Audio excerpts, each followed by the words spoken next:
Good day everyone, I'm Teacher Justin and welcome to Math with Teacher Justin. On today's topic, we're going to talk about Remainder Theorem. But this time, we're going to find the value of k so that when p of x is divided by the given x minus c, the remainder is r.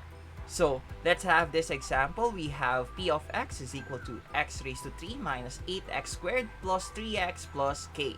And our binomial is x plus 2 and our remainder will be negative 4. Now, in order for us to solve this, let's remember what is remainder theorem.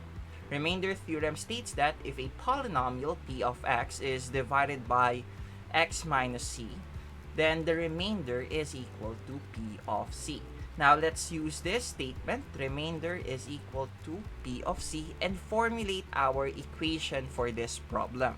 So we will have p of c is equal to our remainder. This will be the equation that we will use in order for us to solve for the value of k. Now, let's proceed to our solution. Our first step is for us to equate our binomial x plus 2 to 0. Okay? And solve for the value of x. So we have to subtract both sides by 2 to cancel out 2, or we can simply transpose 2 to the other side of the equation, giving us x is equal to negative 2.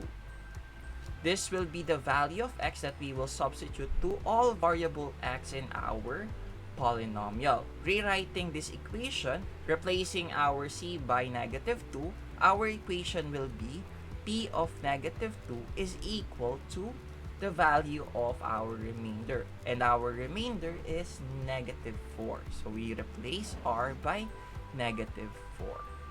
Then let's write our equation replacing all variable x by negative 2. Negative 2 raised to 3 minus 8 times negative 2 squared plus 3 times negative 2 plus k, and it is equal to our remainder, which is negative 4. So our remainder is negative 4. Okay, now let's simplify our terms and then let's try to combine them.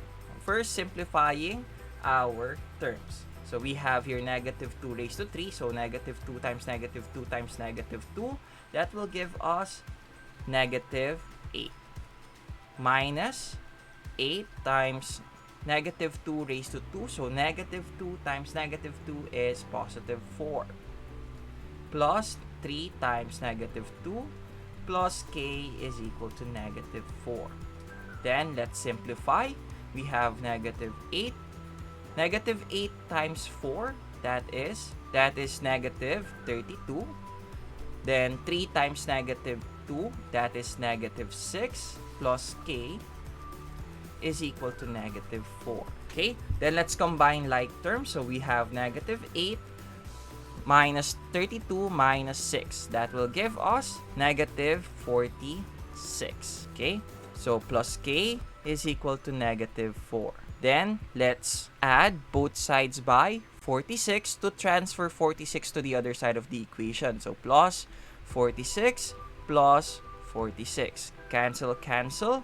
This will give us the value of k, which is equal to negative 4 plus 46, which is 42. And that is the value of k. Ta-da! Alright. And that is it. If you like this video, give it a thumbs up. If you have comments, questions, recommendations, suggestions for my next video, please leave them in our comment section below. Share this video and subscribe. And for more videos like this, you can go to my channel, Teacher Justin. And that is it for today. Again, I'm Teacher Justin. Goodbye, God bless, and stay safe. See you on my next video. Peace.